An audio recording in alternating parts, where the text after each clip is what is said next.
Hello दोस्तों, स्वागत है आप सभी का जेके सर की क्लास में। दोस्तों, आज की वीडियोज़ में बात करेंगे निर्देशांक ज्यामिति कक्षा 10वीं। और इस चैप्टर्स को हल करने से पहले हम लोग जानेंगे कि निर्देशांक ज्यामिति क्या है और इसके अंतर्गत कौन कौन से फैक्ट्स आते हैं, जिसके हेल्प से आप ऑब्जेक्टिव क्वेश्चन तो बनाएंगे ही और आने वाले बड़े बड़े क्वेश्चन भी बनाएंगे। तो सारे क्वेश्चंस को सॉल्व करने के लिए आज हम लोग शुरुआत करते हैं निर्देशांक ज्यामिति की डेफिनेशंस। तो चैनल पर नए हैं तो हमारे यूट्यूब चैनल जेके गोल्डन क्लासेस को आज सब्सक्राइब करेंगे और बेल आइकन दबा लेंगे, क्योंकि आने वाली वीडियोस आपको सबसे पहले मिले। तो चलिए शुरू करते हैं फ्रेंड्स। यहाँ लिखा है निर्देशांक ज्यामिति, तो इंग्लिश में इसको हम लोग बोलते हैं कोऑर्डिनेट ज्योमेट्री। कोऑर्डिनेट ज्योमेट्री ये क्या होता है? गणित की जिस शाखा के अंतर्गत ज्यामिति का अध्ययन बीजगणित के माध्यम से किया जाता है उसे निर्देशांक ज्यामिति कहते हैं।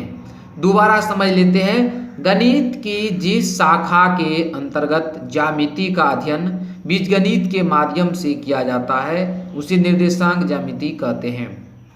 सम इम्पोर्टेंट फैक्ट्स में आता है, जैसे इसमें पहला हमने पॉइंट लिया है, पहला फैक्ट लिया है, किसी बिंदु का भुज y अक्ष से उसकी लंबिक दूरी होती है।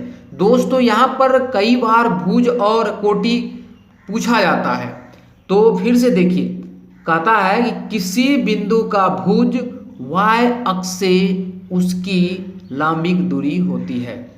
मतलब यहाँ देखिए, इसमें अगर तल निकालें तो पहला तल इसमें बनता है एक्स ओ एक्स डैश, और इसको हम एक्स अक्ष कहते हैं। दूसरा है वाई ओ वाई डैश। तो एक्स ओ एक्स डैश और वाई ओ वाई डैश ये तल समझ गए। अब यहाँ जो ये वाई अक्ष है, यानी जैसे कि प्लस डायरेक्शन में ओ वाई ये प्लस डायरेक्शन में होता है। अब यहाँ से कोई डिस्टेंस यहाँ पर ड्रॉ करेंगे, यहाँ से कोई लंबिक दूरी खींचेंगे, तो इसी को हम लोग क्या कहते हैं? भुज कहते हैं।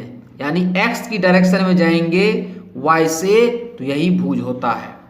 अब अगला पॉइंट आपका होगा यहाँ पे कि किसी बिंदु की कोटि एक्स अक्ष से उसकी लंबिक दूरी होती है, यानी वाई का मान जो होती है वो एक्स एक्सिस यानी ओ एक्स, ये यहाँ पर एक्स अक्ष है, तो यहाँ से जो ऊपर की ओर हम जा रहे हैं यहाँ पे, और यहाँ से वाई की डायरेक्शन में जा रहे हैं, तो वाई की डायरेक्शन में जब जाएंगे ओ एक्स से, तो यही आपका कोटि कहलाता है। तो अब देखिए, अब आगे हम लोग देखते हैं आगे क्या है। अगला पॉइंट्स है कि एक्स, इससे पहले वाई वाला है, वाई अक्ष पर प्रत्येक बिंदु का भुज शून्य होता है। यानी y का वैल्यू दिया है तो x का मान नहीं दिया है, इसका मतलब x बराबर 0 होगा। तो इसलिए बोलते हैं कि y अक्ष पर प्रत्येक बिंदु का भुज शून्य होता है, यानी 0 होता है। जैसे कि यहाँ पर वही बात समझ लीजिए, जैसे कि x अक्ष का मतलब क्या होता है? x o x dash. तो इसमें से अगर x का वैल्यू कुछ भी दिया है लेकिन y नहीं दिया है, तो y के बदले हम लोग 0 लेते हैं। नेक्स्ट है x अक्ष पर प्रत्येक बिंदु की कोटि शून्य होती है। x अक्ष पर प्रत्येक बिंदु की कोटि शून्य होती है। अब यहाँ देखिए, मूल बिंदु के निर्देशांक 0,0 होती है। ये बहुत ही महत्वपूर्ण प्रश्न है दोस्तों। इस प्रश्न को आप याद रखेंगे ही, क्योंकि ये पूछा जाता है इस टाइप का क्वेश्चन। मूल बिंदु के निर्देशांक 0,0 होती है। उसके बाद है किसी बिंदु की y अक्ष से दूरी उस बिंदु का भुज कहलाती है। अब y अक्ष से दूरी का मतलब क्या कि y o y डैश। अब यहाँ से डिस्टेंस खींचेंगे या यहाँ से डिस्टेंस खींचेंगे, तो यही आपका क्या होता है? किसी बिंदु की y अक्ष से दूरी होती है और इसको भुज कहते हैं। अब अगला है यहाँ पे आज की वीडियोस में लास्ट पॉइंट हम ले रहे हैं कि किसी बिंदु की x अक्ष से दूरी उस बिंदु का कोटि कहलाती है। एक्स अक्ष से दूरी का मतलब क्या हुआ, यहाँ पर देखिए एक्स ओ एक्स डैश। अब यहाँ से कोई भी डिस्टेंस चाहे ऊपर खींचेंगे या नीचे खींचेंगे तो इसी दूरी को हम लोग कोटि कहते हैं।